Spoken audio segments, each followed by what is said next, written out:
Good evening and welcome to Momentous Live, episode 70, if you can believe it. And we only started 10 seconds late, so we're getting better all the time, right? At the age of 70, I hope you. Um, Hi, I'm Tristan Jutra. Hello, I'm William Sober. And I'm Gray Williams, and we're about to talk about some really cool stuff.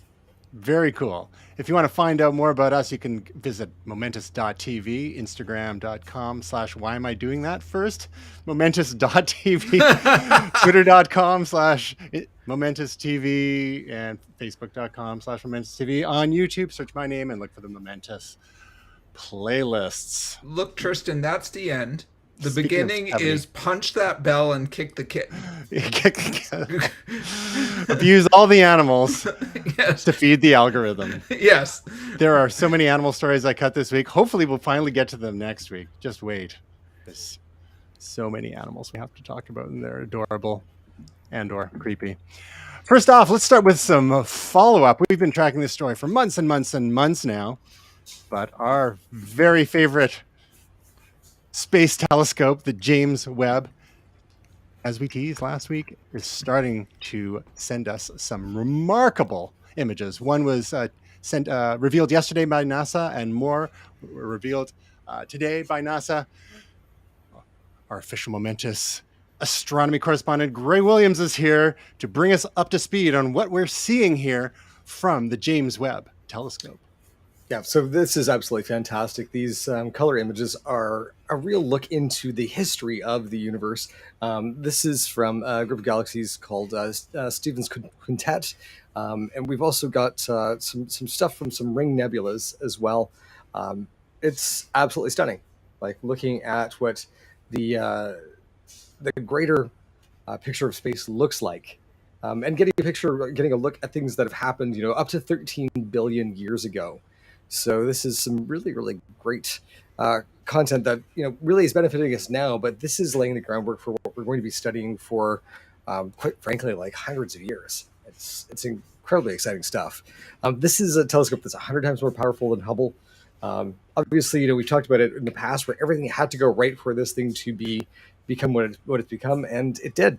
And these images, I think you'll agree, are just absolutely stunning to look at.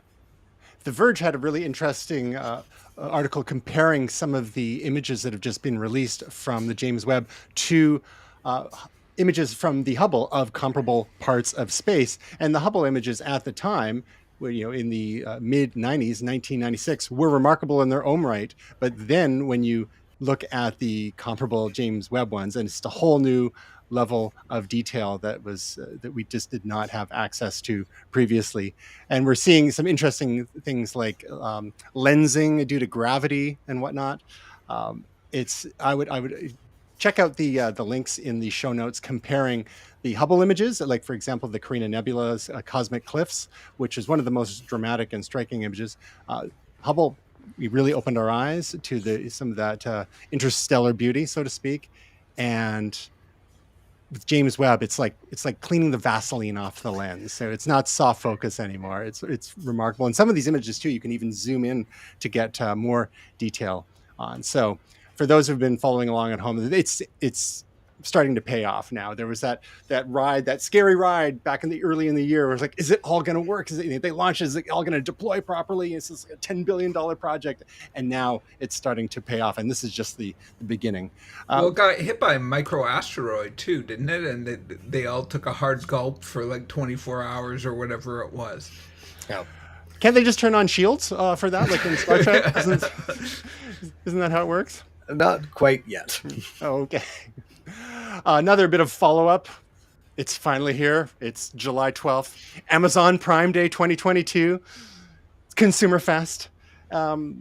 We have a couple of links in the show notes for those who are looking for all sorts of deals, both in the US and in Canada. Anything from Xbox Series S to Internet of Things devices, headphones, both earbud style, such as AirPods, to over-the-ear headphones from Bose, Sony, and others. So we're including links from Verge for some US deals, and then from yahoo.com, which is a website that still exists, shopping, which lists a number of the best deals on Amazon Canada, because they're not necessarily the same. And we're just bringing Will back into the picture here, who got so excited he somehow dropped off out of the situation. So yeah, we've talked about Prime Day for the last couple of weeks, so not too much more to add there, unless either of you have got something to kick in. Have you done any shopping yet, Gray or Will? I was looking at a transformer that was $10 cheaper today, but I didn't end up buying it. Is that like electrical or like action figure? The one that gets me is the sort of 23andMe and the Ancestry DNA kits. They're usually always almost 50% off. It seems to be a real motivator to get people to buy these kits. And it's still, the privacy involved, or the lack of privacy involved with both of these kits, are the thing that sort of gets me going. I don't think people actually really read the agreements that go along with these. And so it's fascinating to see that we're continuing to see sales on them. And you get some interesting information based on genetic markers that you might have, but also that data is being sold to a data broker. And that's something that doesn't really show up on the product detail page. My sister did one of the ones that was like your cultural origins. I think, Tristan, you and your wife might have done some of these, but the one that she did basically told us all the information I could have told back to her, like all the cultural origin places. Like, our family wasn't lying to us. There weren't any male men in our history. Like, there was, it all sort of jived with that kind of thing. Some people get big surprises, but she didn't really get any surprises on that. And like you say, there definitely is the concern about, again, in this, not that to open a can of worms, but in this day and age, your data and what happens with that company, and what are they actually held accountable for, and what happens if they go out of business. So there's all those concerns. Maybe we should just focus our Prime Day dollars towards buying not a smart TV, a dumb TV. Again, smart TVs have their own privacy concerns, especially the ones that are subsidized themselves. They subsidize their low prices with advertising, Roku, and find yourself a nice dumb TV or a smart TV that you can keep offline. But lots of great deals to check out. Again, always compare. Gray mentioned Camel in previous weeks for tracking the prices of Amazon products over time, but have a look at Best Buy, have a look at Canada Computers. Also, there's all sorts of Newegg and others before you pull the trigger there, because a lot of these other sites are also running competitive deals. Best Buy's calling it Black Friday in July. And of course, smaller local retailers who would appreciate your business too, especially after a rough couple of years in these unusual times. Speaking of billions of dollars in a different way, another story we've been tracking for months and months now that is just seems to be totally blowing up. Twitter sues Elon Musk for attempting to abandon $44 billion acquisition. To me, this seems like there's a few theories on this, on why Elon is pulling out. He's claiming that Twitter wasn't forthcoming with the percentage of bots operating on the platform, and that's a thing that who knows if it's knowable or not. They did provide him with the fire hose feed of data to sift through. One can argue that why did he sign a deal before doing all this due diligence? Because the bot thing isn't in the contract, isn't in the purchase agreement, et cetera, et cetera. Some people are saying, well, maybe this is just a way for him to liquidate a bunch of Tesla stock and then claiming it was for this purchase, but then going, actually, I've changed my mind, and then being able to have that capital for other reasons, so on and so forth. Honestly, who cares? It's billionaires fighting with billion-dollar corporations that don't actually make a lot of money, if any, and whatever. This is probably going to drag through the courts for months, if not years, and lawyers will get rich. Gray, anything to add? I'm so sick of this story. And this is exactly it. He basically signed a deal that his initial offer, I think, was 5 lines, and not having that stipulation in there is a bit hinky. He's on the hook for $1 billion. Like this is not an Oh, insignificant amount of if money. they go easy on him, Yeah. Twitter's they're going full Monty on this, saying no, he's on the hook for the whole thing because the requirements for that $1 billion like abandonment clause, whatever it's called, have actually not been met. So they have a fiduciary responsibility to their shareholders to get the most possible money. So Yeah. there's a few different things that could happen. One is that they extract more than $1 billion out of him for walking away. Or this is all a big negotiating ploy, and he does end up still buying the company, but for a reduced price, maybe. Or maybe gets away with just $1 billion.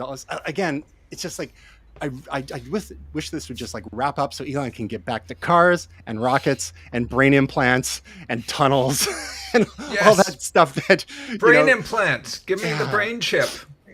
Let's get back to the dystopian / utopian things, depending if it's a good Elon or bad Elon day. But in my mind, this is just a distraction. Like, come on. It is a bit of a distraction, but also like I feel bad for the folks over at Twitter. They basically told him no. He said yes anyway, and then pushed the issue. And I honestly, this looks like Cold Feet was given every bit of evidence that could have pointed to something amiss, was not able to produce anything, and then is continuing to play we just don't know. No, you do. If you actually had any sort of case, you would have presented it, and you didn't. Ergo, Elon's a bit of a fraud on this one, and is going to get nailed on it. And I can't wait to see it happen.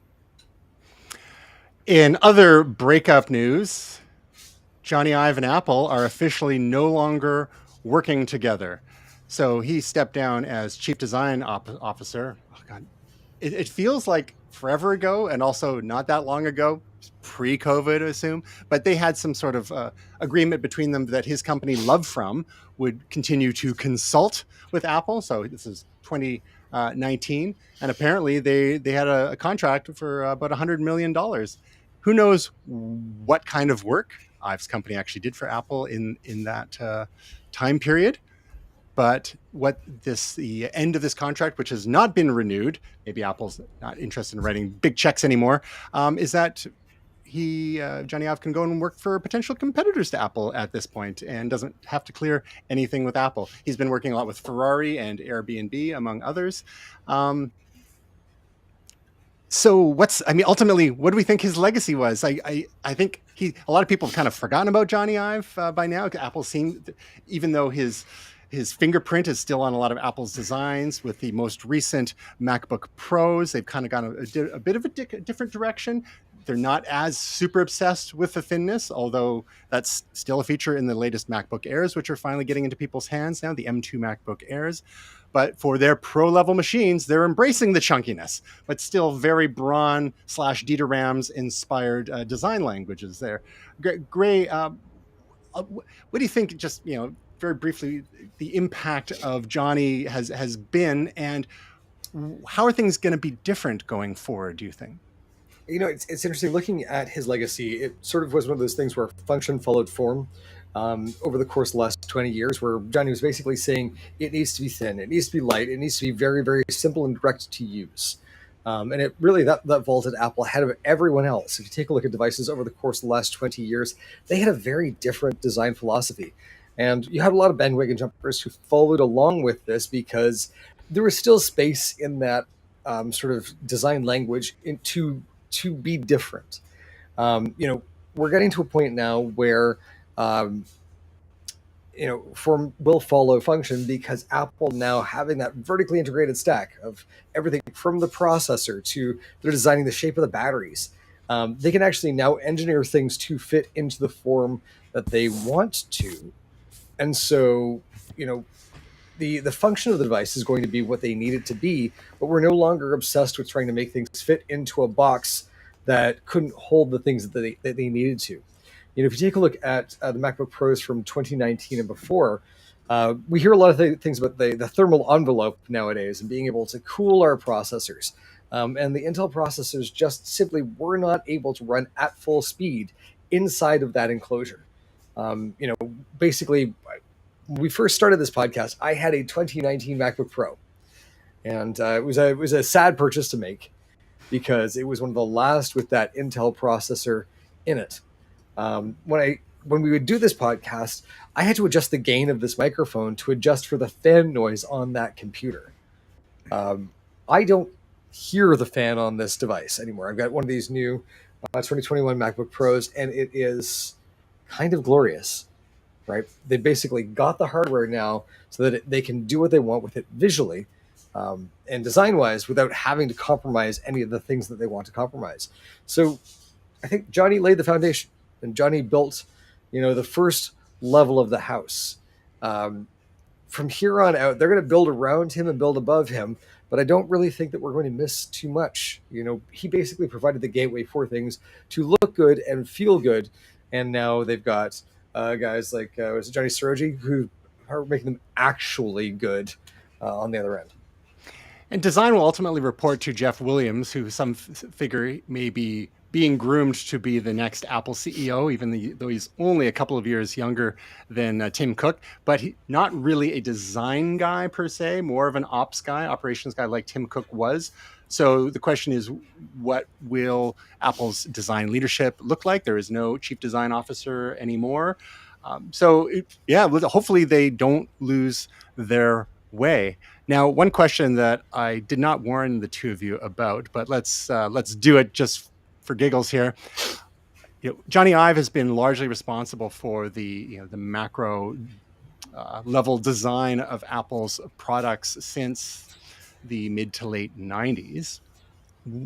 Can you name off the top of your head one or two Apple products that you would say are your favorite from a design perspective, and not design in the Steve Jobs sense of how it works, but design in the aesthetic sense of how it looks and maybe how it works too. Like, it's especially nice as referring to what Gray's talking about. It's nice when things work properly and look good at the same time. And we've got the benefit of the M1 and M2 processors now that, combined with larger internal volume of air, make it so that our laptops don't fan as much, or is that fan as much? They fan themselves. I'm getting at. But Will, any design favorites from Jony Ive over the last few years? Decades, that is. I mean, for me, one of the Apple products that's most iconic, I think it's Jony Ive's, is that when they relaunched the iMac, with the clear back and the colors and the handles. I mean, say what you will, and now it looks a little comical in terms of it's a CRT. But I mean, they were kind of mind-blowing at the time. I knew a few people that had them when I was in university, and I never had one myself, but they were kind of, totally blew my mind about computers because they were all in one. They weren't those towers. It was cool with the see-through and the colors, and it was really a design and form factor. I mean, it took up less space on a desk, and it was still a pretty powerful little machine at the time. And it was a game changer. It didn't take long for all sorts of other translucent designs to emerge in the consumer electronics and home electronics market. So when Steve Jobs returned to Apple in 96 or so, after the purchase of his company at the time, Next, the Mac lineup was largely beige and just didn't look all that different from the PC market. So with Apple's marketing campaign of Think Different, they needed to start designing differently as well. And the bridge product there was known as the Power Mac G3 All-in-One, which affectionately referred to by some as the Molar Mac. It was basically an iMac in a different shape. It was mostly for education, and it still had the legacy ports, whereas the iMac dispensed with most of those and went all in with USB. But Steve Jobs probably saw this thing and went like, what on earth are we even doing? So a year later, we got the iMac. He basically threw the challenge down to Jony Ive. Like, okay, we can do better. Let's really shake things up. And how about you, Gray? Any designs come to mind? For sure. Well, just going back to that particular device there, it was interesting because I sold computers at the time when this came out. I was working for Mm-hmm. Future Shop, and where The every other computer iMac or the Molar? package, the iMac, and Okay. so every other computer package had multiple boxes that you had to go and get. You got the monitor, you got the actual CPU. Inside, you got not a pretty mouse, not a pretty keyboard, but I've linked you something down in the bottom there. The iMac came in a beautiful cube box, and it was big, but it was the one thing that you got. It's all you needed. It came with that horrible little hockey puck mouse. Yeah. It came with a translucent keyboard. It used USB. So, I think Epson printers were the first printers there that took advantage of it. We saw so many computers that started to ape the style and design ethos of the iMac, at least in spirit. The compact toaster on the right where there was probably one of my favorites. It actually used a Celeron processor, and it was absolutely horrendous. So The one on the left looks like a coffee maker. yes, yeah, and it's just It's the new Keurig from Dell. I can imagine that the designers had only actually ever seen the inside of a bullpen style office, and so therefore these were the only design cues that they could work from. For me, the toaster G4 the Cube G4, pardon me, was probably one of my favorite Apple designs. It didn't do very well. It did overheat. But you did get to insert a CD-ROM into the top like a piece of toast, which I thought was quite neat. And the whole thing was done in lucite around the sides, which gave rise to the trash can Power Mac later on. Or Mac Pro, Where they pardon me. designed themselves into a thermal corner.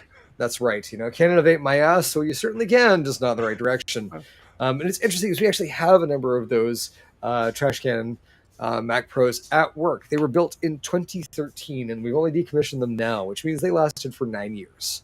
So they did okay. I remember when they were brand new. Yeah, right. And it was one of those things where it had a sensor where when you turned it around, it felt you turn it around, it would light up the indicators for the ports on the back. It's heavy. If you can basically one button to open the case, you open it up and slid the top off, and you have this beautiful triangular motherboard on the inside with their error checking and correcting RAM and whatnot, and a custom designed ATI AMD video card thing in there.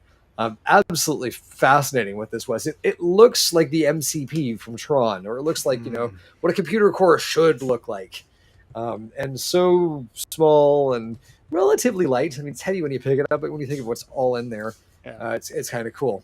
So I thought that was the ultimate expression of minimalism in PC design. There, yes, yeah. What's it going to be? A cylinder, Yeah. which you could pack 24 of these into a flat and have a flat of Power Macs. So those two were the ones for me. I have a soft spot in my heart for the PowerBook G3 series. There was 3 generations: the Wall Street, the Lombard, and Pismo were the code names, and they were sort of shark inspired in their design. Again, very different for the time. And yeah, this was the Wall Street one here, and they're very heavy, but they're very powerful, almost as powerful as their desktop equivalents of the time. I had the G3 300 Wall Street that came out in 1998. $7,500 retail for that one. So let's not even throw that into an inflation calculator. Holy cow. Went on with a lease program for that. So at least I paid way more over time. Another interesting design too. Again, it's hard to say if this is one of my favorites. He's done so much amazing stuff over the years, but in terms of dramatic, again, with similar design language to the G3 is the G3 PowerBooks was the eMate 300, which actually ran the Newton OS. So this was sort of like a keyboarded version of a Newton, which was largely used for education as well. Just sort of, it's very of its time when you think about it. Late 90s, we had movies like the Matrix and whatnot. So everything was kind of like biomechanical, quasi techno-organic in feel before we ended up in the early 2000s with the titanium G4 PowerBook and the real onslaught of the Dieter-Ram / Braun inspired design. And that was the whole next chapter of Jony Ive's designs. But I think definitely the iMac is one of the most iconic. And you had alluded to his quest for thinness, and that bit them in the butt. We talked a week or two ago about some of the various generations of iPhones, and the iPhone 6 Plus with the bend gate thing. It was a nice, beautiful, thin phone, but a little too thin for those skinny jeans, as we discussed. And there's Stormageddon. Hello, Stormy. So yeah, pour one out for Jony Ive's official relationship with Apple after 30 years. He was the genius at Apple that Steve Jobs identified. I think he was hired by John Scully, ? Oh, wow. Back in the day. He was pretty, maybe a little bit late. It could have been Michael Spindler. Or Spindler. Yeah. It could have been one of the caretaker CEOs. But Jobs saw Johnny's potential, and they had apparently a pretty special relationship between them. And we don't really know of such relationships inside Apple at this point. So moving on to our big story this past weekend, which much to the consternation of many Canadians, a little, the opposite, a gigantic mobile carrier in Canada known as Rogers Wireless had a bit of an outage.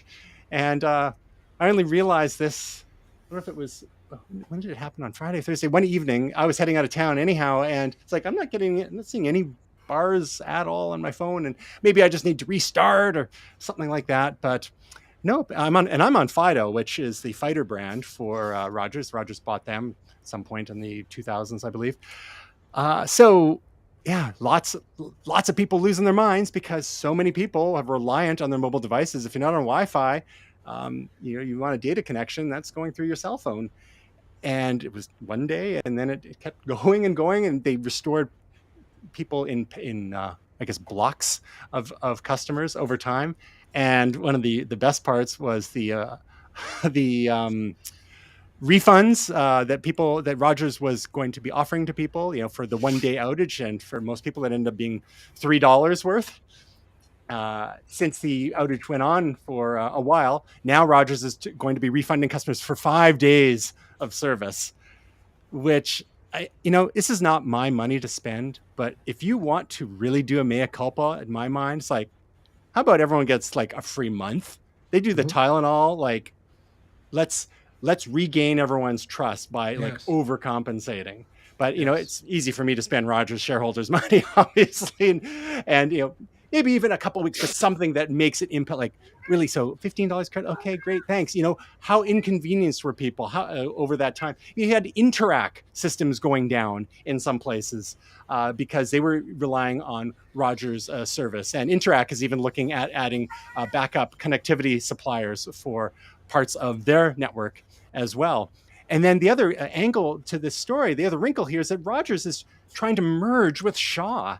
And if all of a sudden you've got like Freedom Mobile customers and other Shaw infrastructure being affected by potential future Rogers outages, that's even riskier. So the Canadian federal government may be looking at this going, wait a second, we have too few large mobile carriers as it is. Do we want even fewer? So there's a lot of interesting angles to the story. And Will, I'm going to start with you. As far as I know, you're not on Rogers, but in your work last week or early this week, or any of your colleagues, what was the impact? Did you hear anything, even if from friends or family? Oh yeah, certainly. I mean, I'm in an IT department, so it certainly was something that came up about circumventing a few things. Luckily, we were able to get around it. My father-in-law had an interesting thing where he had a Rogers phone, but he's on TELUS TV and internet. So his internet at home was fine, but his phone didn't work. Outside. So it's funny. He didn't really realize it till he had gone out to his car and then couldn't make a phone call out by it's like, what's going on? The internet doesn't work out here. So I think it's one of those things that this is could be, we'll have to look back on it. This is really an important, I think, moment for Canadians to take a look at how we use the internet and how the internet is supplied to us. And I think the Canadian government needs to look at this, that this isn't just private companies, that this has become an essential service for the nation. In terms of private citizens, obviously there's been impact, but businesses, I went through a drive-through that wasn't taking Interac. There's gas stations that have had issues, and other 911 wasn't working for Rogers. 911 wasn't It's working. like- Emergency services, fire, police, all those things. So this wasn't just that you couldn't make a telephone call from your Rogers phone. This was impacting businesses and services that are essential to the running of the country. And like you say, the Shaw thing is one thing, but there needs to be a better look at the nature of these sort of monopolies, and how they work with each other, but also having maybe redundant systems that aren't tied to private business. I think there's a lot that really needs to be looked at here, and this has been an eye-opening experience. Now, there are a lot of outages. I was reading something from Cloudflare. It was sent around at work, just breaking down the outage, and saying that businesses tend to go down a lot, or should say that it's not infrequent. But the thing is, this was very long, and it was maintenance, which is kind of strange. And so this was really an unusual experience from that regard, that they didn't just get the system back up after an hour or two. This was a long period of time, and it was done after internal maintenance, which was all kind of strange. To be fair, Windows wouldn't let them cancel the update. Like, no. Well, putting in 20 seconds. Oh no. Well, just don't bring no. pop into the server room. That's what I would say. That's the lesson there. Is that on fire? That's on fire. Yeah. Now, so some of the things that the Canadian federal government is asking the major mobile carriers to do is have a plan of attack within 60 days to help mitigate the situation for users in the future, having some cooperative agreements, some emergency roaming, backup plans, and so on. Now, Gray, I believe you're a longtime Rogers customer, and we'll get into what you were up to over the weekend. How were you impacted? And do you have any other thoughts on this Rogers outage? Well, it's fascinating because I went to bed fairly late. I was obviously out in the mountains and had decent signal. I had 5G, but I had 5G, and I noticed as I was going to sleep that I had no bars. And this was in the wee hours. Now I was staying in a shift pod, which is a bit of a space capsule like tent that's made of a 7-layer fabric. And I've noticed on occasion that signal is a little lower inside than it is outside. So I thought maybe it's like you're in a Faraday cage.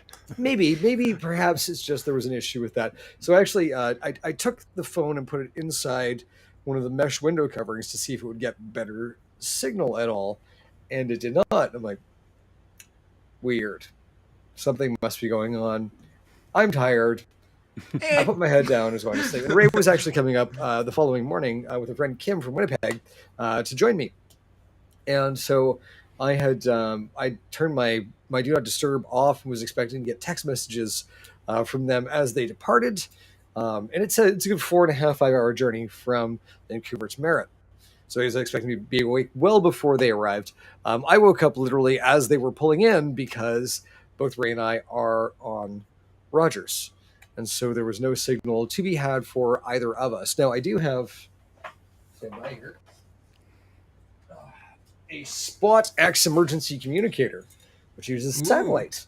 Big old antenna on this thing. It will only do SMS, and it also does. It's got a very neat little feature here where you can actually do an emergency SOS. You flip that open, hit a button, and it sends a radio signal with your GPS location. You got a little BlackBerry style keyboard down here on the bottom to send texts, which is great if one of you has a phone that's working. But of course, our phones weren't. So it was fascinating to see throughout the day how many people were on Rogers and Fido. With Interac being down, the festival that I was at does have credit card and Interac payments. The credit card payments were going through. The Interac payments were not. Now I had, I packed some cash with me, so we were able to go and get lunch and do cash. I know. Wow. Well In done. An emergency. I'm so proud of you, Gray. But it was fascinating because it's just like some, when I go to an event like this, I tend to pack my phone away and leave it, or just turn it on to airplane mode and use it as a camera. So it didn't really affect me that, like, after we were all there, it didn't really affect me that much until later in the evening when our party had split up briefly. And there are three main stages at Base Coast. And so I spent most of the evening by myself because I couldn't find anyone, which was actually a really good time when I met up with everybody. It was great, but I actually got to enjoy the festival by myself for a little bit. There's some art, some music. It was really, really good. So it was an interesting thing for me. And Signal came back, I think either later that night or the following morning. So it was easy to navigate after that. But I was shocked at how long this was down, because looking at this isolated area, you've got a cell tower or a region down, understandable. You got the country down for one part of your service. Okay. The entire country is down for tens of hours, like almost a full day. And even 5 days later, there were parts of the country that had not had service restored. Absolutely unthinkable. And so looking at this in the context of Rogers acquiring Shaw, I have Shaw Internet at home. I did not support this merger to begin with. I don't support this merger now. And I can guarantee you that if it does go through, I will be bidding farewell to one or two of these companies, just to make sure my services are diversified. It's either like I'll stick with Rogers for cell phone, and I'll go with TELUS for home internet, or Tech Savvy or somebody else in that space, or I will find a new provider for my cell phone. This is the second major disruption in less than 2 years for Rogers. And the idea of like something was going down for maintenance and it took the entire server down. The that we're hearing now shouldn't be the base Coast. It should be the sound of heads rolling at this point, because there's in the back of my mind. Do you remember they Live Free and Die Hard? Or yes, was that the one? Yeah, the fourth Die Hard movie. Yeah. Mm-hmm. And it was Timothy Oliphant was the bad guy, and they instituted a fire sale where they took out the communications networks, and then in the back of my mind, I'm like, has Timothy Oliphant gone rogue, and are we about to have a fire sale here? Like, is this an attack? It could be an any. I don't remember the morning of September 11th. It's like you wake up and there's something very unusual on the radio. Like things have gone wrong, and I had the same sort of sinking feeling in my stomach. Like, is this the beginning of something? I really hope it's not. I'm glad it wasn't. Well, that was one of the interesting things about the article from Cloudflare that I was reading, was that it was breaking down how it wasn't an attack, how it was just a maintenance issue, and it brought in the different like routers and namespace stuff to prove that it most likely, given the evidence in terms of pinging different hubs, how it was probably just an internal problem. But yeah, it's...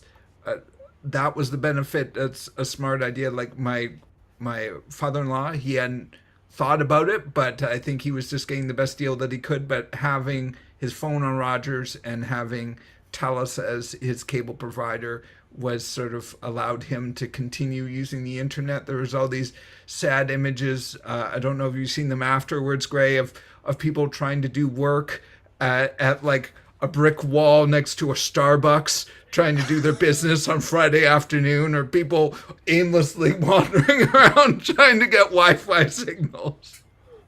It's like dowsing for water. No, nothing here. Yeah. Nothing here. A friend of mine works out in Ontario, works at a library, Meg, and sent me a message that says, watching right now, the library exploded, people lost their damn minds, and somehow we're psychics. Again, without that sort of, information stream, we didn't know what was going on, and I think people were upset that we didn't know what was going on, and turned to people who perhaps they saw as positions of authority, and I think there was a lot of rage out there. So, like looking at Rogers and looking at consequences for them, the 5 days of service outage doesn't even come close, right? Like the money that we pay for this service does not equate to what we have to do with it. And so, it's almost like I'm paying for the guarantee of service, but the guarantee of service is not there. It's not that I get my money back. You need to actually make good on this for me. Yeah. And so there needs to be some penalty going forwards. Like we need a guarantee, I kid you not, of 99% uptime or better from these guys. If they're gonna have the rights to this airspace, they got to fly right. Well, the other sound besides the sound of Base Coast and the heads rolling was lawyers going with class action lawsuits because and that's the other thing is that you think, to your point, Tristan, they would get ahead of this and cut it off at the pass. Giving it a not a great like $5 or then $40, it's like you're just inviting the class action lawsuits even more. And there's already lawyers that are looking into this, and have they filed anything yet? I don't know, but they're really close. There's a whole bunch that are getting people together. So the Mr. Burns fingers are going in overdrive here. I think we have the perfect restitution, or corrective action for Rogers, in that the federal government of Canada should force them to sell to Elon Musk. Nice. Excellent. Yes. Yeah. And we can apply some of that Starlink sprinkle dust to. We really do need to look to the federal government, though, because it's Francois Philippe Champagne is the Minister for Industry, and has engaged these folks here. Just remember, it's only Francois Philippe Champagne if it's from the Champagne region of the Liberal Party. Otherwise, it's just sparkling lobbyism. So, so in any case, it's letting them off light with this. The CRTC and other regulatory agencies don't really sink their teeth into these companies. We've seen a number of things like the a la carte cable services and looking at the cost of data. And it's almost like we get riled enough that we are able to push for things and things get better for a brief period of time. I think, do you remember the 6 gigs of data was the thing there for Fido and Rogers? I think Shaw was actually the one that started it, 6 gigs for $40. And then everybody followed along suite, and it was like 2 days where you could get this. It's like, why should I have to spend 2 days on hold with my provider in order to get the level of service that should be offered anywhere? I saw a couple of things on Twitter where one person said, service went out when I left Canada. When I landed, Rogers told me it would be $15 a day. I went and got a SIM card for 1 gig a day for $1. Our system is broken, and it absolutely is. They've made, so much profit in the last 40 years on these services. It's this one should sting, and it should sting hard. And then we should also see some repercussions out of it that actually lead us to more reliable service in the future.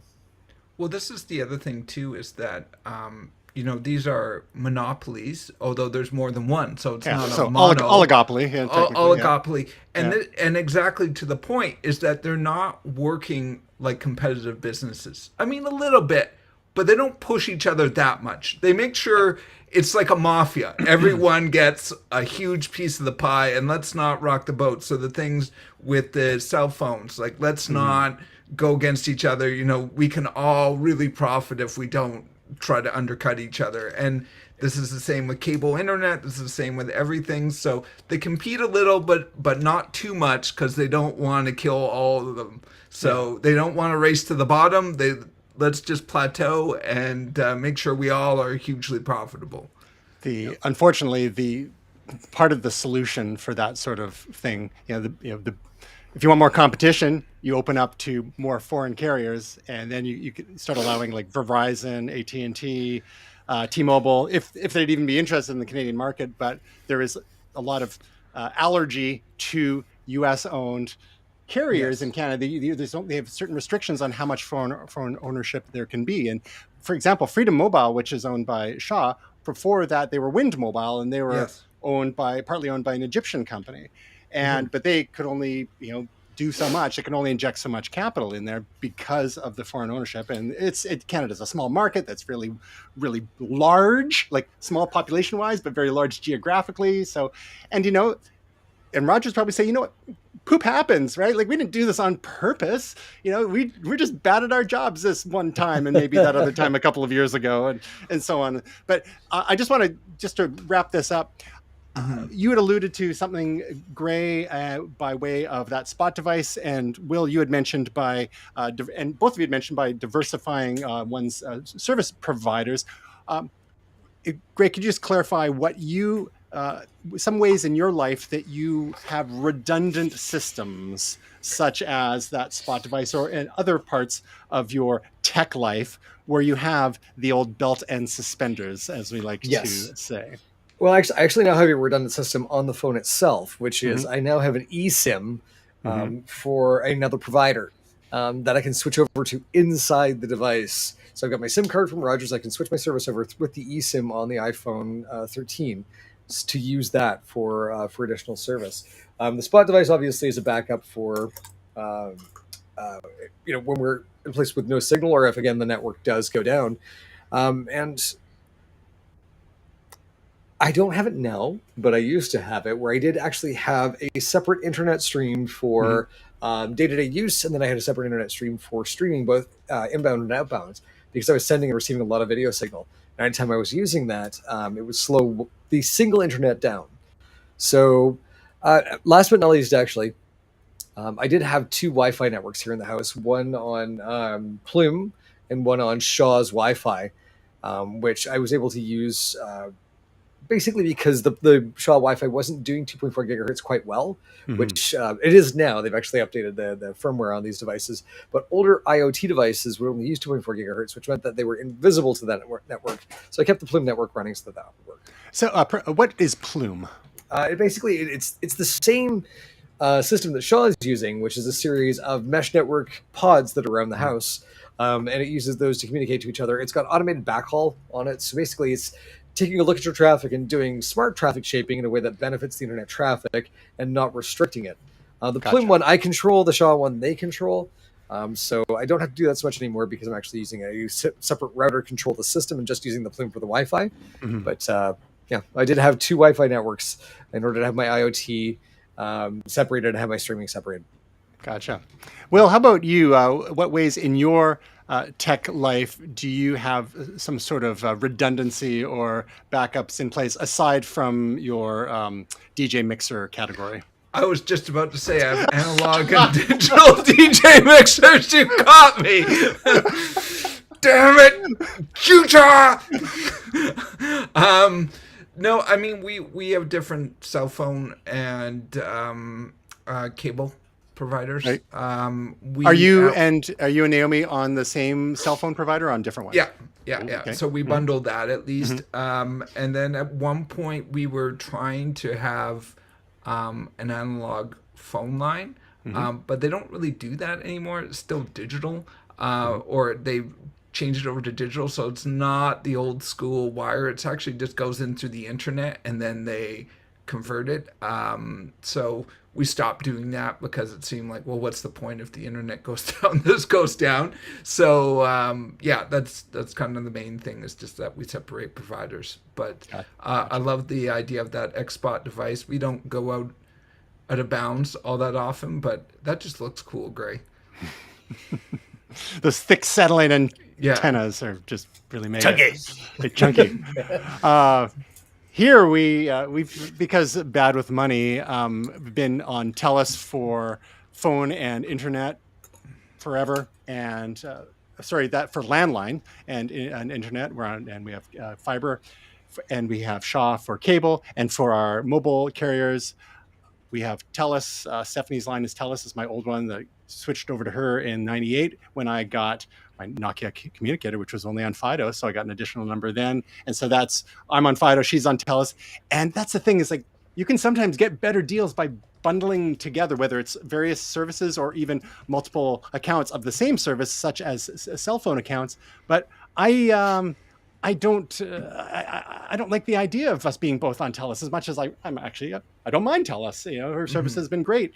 But if this thing that happened to Rogers happened to TELUS, then we'd be screwed. And it's in the same, like, if we were both on Fido or both on Rogers, we'd be out of luck this weekend. So but that's the thing, is that redundancy can get expensive, and it really depends on your personal situation, how reliant you are, or how easily you can pop down to the coffee shop if it's not overwhelmed with other people in the same situation. With so many of us working from home and relying on our either wired or wireless internet connections, a bit of redundancy is probably not a bad idea to have. And then, of course, there's all the equipment side of things, and that's why we have 14 laptops and almost as many cell phones. But that's a whole other whole other story. That's That's next week funsies. that's next week on Hoarders. Yeah. So anyhow, real quick, just a strange little phenomenon that emerged over this weekend with the Rise of Gru, the latest in the Minions series of movies. This is TikTok phenomenon known as GentleMinions, where you've got a bunch of teenagers going to movies and dressed in suits and then making a ruckus, maybe doing some hooting and hollering, or just, the whole idea here is let's take something that is, I don't know, pretty basic and dress it up a little bit with our suits. And this is just another example of TikTok is ruining the world. But I've confirmed that this is an actual thing. Our nephew went and did this with some buddies, and they're like 17, 18 years old. It's like, they're not even the target demographic for Minions movies as far as I know. Isn't that the interesting thing is that Minions has been around so long now that although it's a kid's movie, the people that started with the first one, it's not called Minions, the Gru movie. Despicable Me was the first one. Despicable Me. The first Despicable Me wasn't out like 15 years ago or something. So people who grew up with the first one are now teenagers or in their late teens kind of thing. So it's an interesting thing where there is a clash of cultures to a certain extent. So Will, real quick, can you think of a movie where you have dressed up either in costume or otherwise, or done anything for the launch of a movie? Can you think of anything? No, I mean, I often, like for Marvel movies, I wear a Marvel shirt, or like for Star Wars movies, I wear a Star Wars shirt. But no, I mean, I've never gone full Jedi or anything like that, or dressed up like Jar Jar Binks or anything of that nature. I think that would be considered a capital offense, quite frankly. Yeah. I never dressed up for Tron, like Tron guy. I can't think of anything that I've dressed up for. Greg, something tells me that you may have. Yeah, I've done it. So, I mean, we did all go see Captain America 2 and waited through 15 movies prior in one sitting? Oh, that was Avengers Age of Ultron, and that was 12 movies, 25 hours. Yes. But were we dressed up? I think we wore basic stuff, but no, something tells me, given your history, we were Hearts on one Our of the Sleeve movies where you've actually gone full costume. Yes, I did go full Jedi. The Phantom Menace, I did. Phantom Menace, 3 days camped out. There was a GameCube, I think, might have been Rogue Squadron. What the GameCube game was at the time, and I ran the battery flat on my car playing the Imperial March. So there was that. It was a little Eagle Summit, 1993 Eagle Summit, and it was a karate gi, which I'd removed the patch from, and dusted up a little bit. Some calf height leather boots, and a friend of mine actually made me a Jedi robe, which I still have to this day. It's actually back in St. George, Ontario, my parents' house, which I will have to see if I can reclaim and bring back here. To get that going on. And yes, there was one of those extendable lightsabers that you would flick out, and there were lightsaber battles. It was interesting because, prior to the film coming out, we'd seen a bit of the lightsaber stuff in the trailers, right? There was a bit, but we didn't see like the high-flying, fast-paced choreography that was in the film. And so, what we were imitating before we'd heard Duel of the Fates in completion with what we were doing afterwards was a vastly different thing. Yeah, and it changed overnight. Hit the double speed button there. Yes, yeah. Like here's some amphetamine. Go for it, kid. Because Ray Park. How about Mountain Dew Code Red? Right. One story about that Marvel marathon. There was a person there who was changing their shirt for every movie. I don't know if you remember that. He had a Marvel shirt that was on theme. So he had like 3 Iron Man shirts, 2 Thor shirts. Like he was going through all of them. He had like a whole collection of shirts that he was changing for each movie. I think I distinctly remember the snug fitting Thor shirt. It's burned into your brain, is it? I think that was like it was a premonition of Thor's later state in a few movies later. Yeah. All right, let's get to our picks of the week. William, you are Yes. appreciating Yeah. another little show that we've talked about before when Yes. the initial teaser came out a couple of months ago. Yeah. The Orville New Horizons. You're Yeah. enjoying season 3? Oh Tell us yeah. about it. Believe the hype. It's awesome. It's especially hard. I no spoilers, but season 2 kind of blows the water out on some storylines. This is still really good, really high quality. If you love Star Trek Next Generation, you'll love this. I have started watching Strange New Worlds. Absolutely love it. It is so much what I wanted. But before Strange New Worlds came out, this for me was like the classic Star Trek that never was, or Star Trek Next Generation season 8, whatever you want to call it. This was it. And I still have a soft spot in my heart. There are two things that drive me nuts. This is not a spoiler. First of all, I know this is original series, but it's not Next Generation, which is on away missions. They bring the captain and the first officer. Are you talking about Star Trek Strange New Worlds or the Orville at this point? The Orville. Okay. Yes. They bring the first officer and the captain, which drives me absolutely bonkers. Air Force One, Air Force Two. Come on, folks. Exactly. Now they Kirk and Spock used to go down in the original series, but when it came to Next Generation, it was either number 1 or it was the captain that would go down. So that drove me crazy. Also, no transporters. Oh my God, people! Shuttlecrafts. I appreciate that though, because this isn't the Star Trek universe, right? So it's not the Star Trek universe. And I think it's interesting how they've evolved. Like each season has been less slapsticky as time has gone on. It's getting even more Star Trek Next Generation. I mean, they got to be careful that it's not simply aping it, but the debut season premiere episode really was very heavy theme wise. So yeah, we're enjoying it here as well. We're not fully up to date, but thumbs up on that choice. Definitely. And Gray, have you been watching the Orville yet?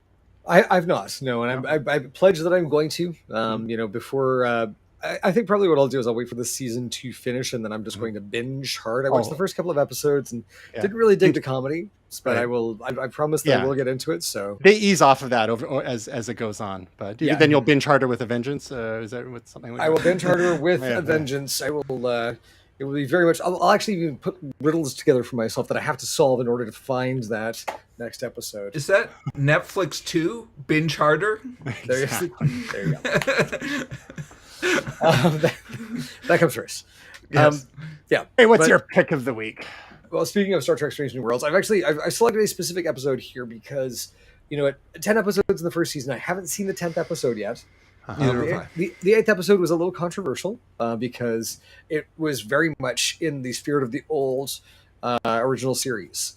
And so episode 9, takes us from sort of like this fantasy world of what we saw in the 8th episode to probably the best encapsulation of what feels like an alien film on television that I've ever seen.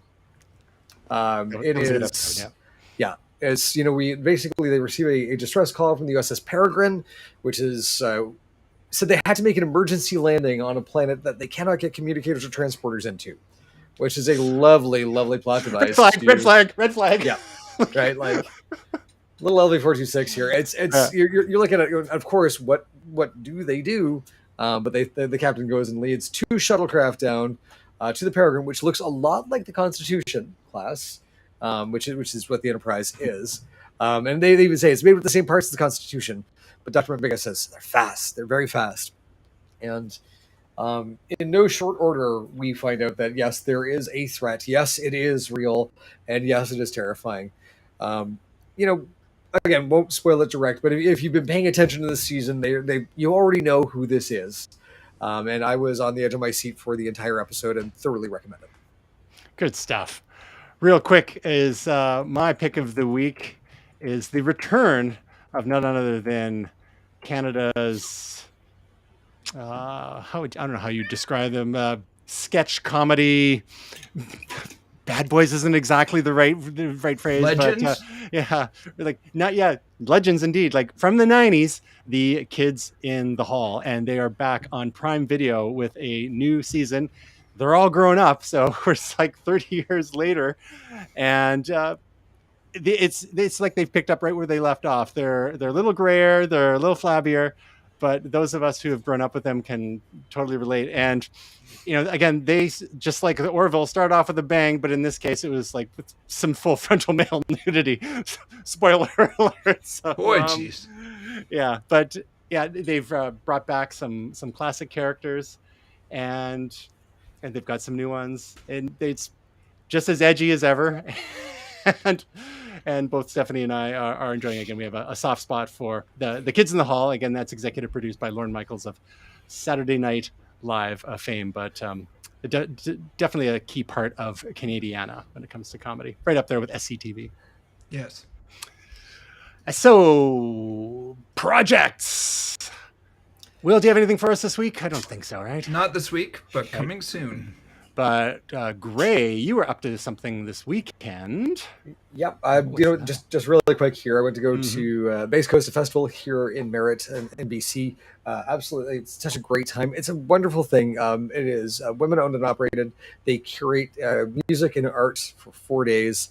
Thoroughly recommend it. I think we've linked the Instagram feed here. If you're into music and art, it would be a thing to check out. And cheers to Base Coast. Base Coast. And so even more fun when you have no cell coverage. We can check out the Instagram account for some of the highlights from Base Coast. And now, you did the set? I did a set the week before. I'm doing a set this weekend at something called Coincidence in the Forest. I actually got to see 3 of my favorite DJs, 2 of whom I'd never heard before, one of whom I had met but never heard, and that was Sivs, which you can find at Sivs Music, Casey Riot at DJ Casey Riot, and Long Walk Short Doc, who you can find at longwalkshortdoc.ca. One hell of a 4 hours on Sunday night. Probably some of the best music I've heard in a while. Nice. And of course, Tasia Custodi, who is supposed to be back with us next Tuesday evening, has another video for us all about the hottest Prime Day 2022 deals. And you can find those at youtube.com/Tasia Custodi and all her work at TasiaCustodi.com. Check it out, and let's keep this, whatever, this economy type thing going. Will, Gray, great to have you as always. Find out more about us, momentous.tv, facebook.com/momentous.tv, twitter.com/momentous.tv, instagram.com/momentous.tv, and on YouTube, search my name and find the Momentous playlist there. And I did it all in the right order this time. Will, Gray, everyone else out there, we hope your week is truly momentous.